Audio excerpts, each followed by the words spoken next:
The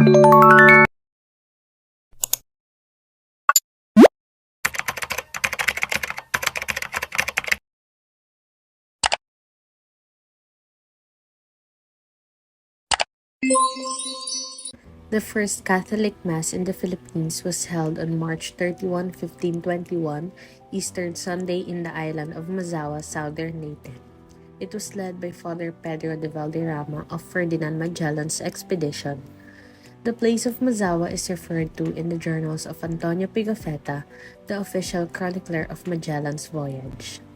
Early accounts, mainly by friars relying on available writings and on tradition, reported the first Mass as being held in Butuan, Agusan del Norte, specifically on an island called Masao. In addition, the Murillo Velarde map from 1734 shows that Surigao was the first land sighting from which the expedition sailed to Dinagat and Limasawa in the north, south to Butuan, back to Limasawa in the north, and finally down to Sugbo and Mactan in the south. In 1872, a marker was raised in Agusan, at the place where the first Mass was then believed to have been held. With changes in place names and in the course of the Agusan River, the marker's location is now in the town of Magallanes, across the river of Butuan City. The document compiled by Pigafetta was published in French and eventually appeared in Italian translation. James Robertson went for a brand new translation of Pigafetta's manuscript, and this translation of Pigafetta's first Mass story may be found in volume 32 of The Philippine Islands by Blair and Robertson. Hence, it is strongly debated that the first Mass is held in Butuan.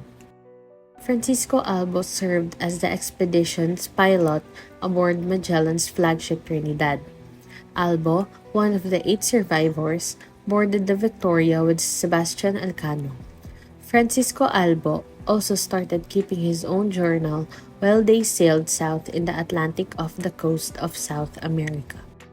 The following points summarize Francisco Albo's account of their entry into Philippine waters, or what was then known the San Lazaro Archipelago. First, on the 16th of March 1521, as they sailed in a westerly course from Ladrones, they saw land towards the northwest, but owing to many shallow places, they did not approach it. They found out later that its name was Yunagan. Second, they went instead that same day southwards to another small island named Suluan, and there they anchored. There they saw some canoes, but they fled at the Spaniards' approach. This island was at 9 2/3 degrees north latitude. Third, departing from those 2 islands, they sailed westward to an uninhabited island of Gada, where they took in a supply of wood and water. The sea around that island was free from shallows. Fourth, from that island, they sailed westwards towards a large island named Ceylani that was inhabited and was known to have gold. Fifth, sailing southwards along the coast of that large island Ceylani, they turned southwest to a small island called Mazava. That island is also at a latitude of 9 2/3 degrees north. Sixth, the inhabitants of the island Mazava were good. On a nearby mountain top, the Spanish built a cross. From there, they were shown 3 islands to the west and southwest, where they were informed there was a lot of gold. They demonstrated to us how the gold, which was found in tiny fragments resembling peas and lentils, was collected. Seventh, from Mazava, they sailed northward Ceylani.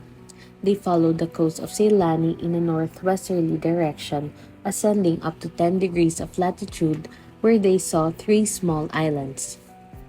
Eighth, from there they sailed westward some 10 leagues, and there they saw 3 islets, where they dropped anchor for the night.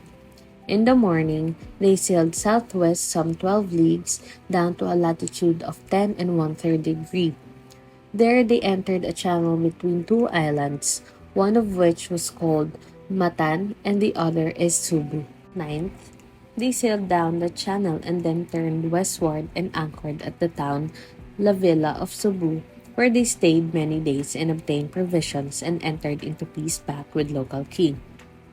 And lastly, The town of Cebu was on an east-west direction with the islands of Suluan and Mazava.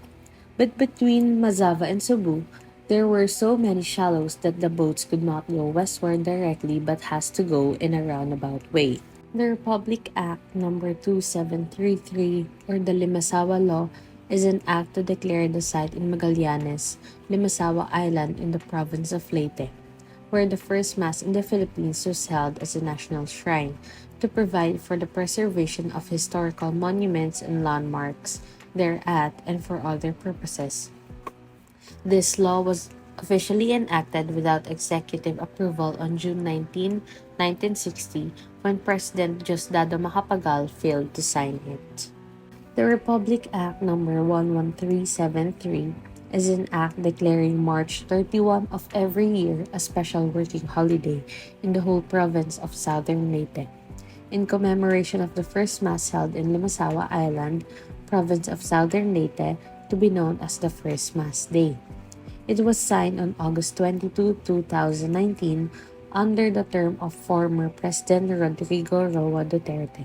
It is important to know where the first Mass in the Philippines was held because that is where the birth of Roman Catholicism in the Philippines was marked, and knowing that will help us to know more about the religion of the majority of the Filipinos in the Philippines.